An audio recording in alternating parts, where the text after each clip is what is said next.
बिस्मिल्लाहिर्रहमानिर्रहीम। अस्सलामुअलैकुम व्यूअर्स।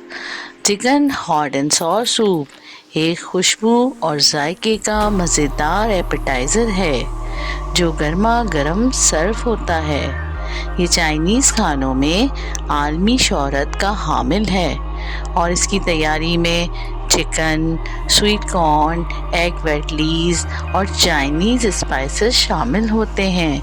ये सूप सर्दी भगाने और जिस्म को ताजगी देने के लिए मशहूर है। वीडियो शुरू करने से पहले जिन लोगों ने हमारे चैनल को अभी तक सब्सक्राइब नहीं किया वो सब्सक्राइब करें और बेल आइकॉन पर क्लिक करें ताकि आपको हमारी हर नई आने वाली वीडियो मिल सके। अगर वीडियो पसंद आए तो ज़रूर लाइक करें। तो चलिए आए शुरू करते हैं। पानी भी डालेंगे अलग से ताकि ये अच्छे से गल जाए। अब इसमें हम डालेंगे चिकन पाउडर या आप क्यूब्स भी ले सकते हैं। ये मैं चिकन पाउडर डाल रही हूँ, फ्लेवर आ जाता है अच्छा सा।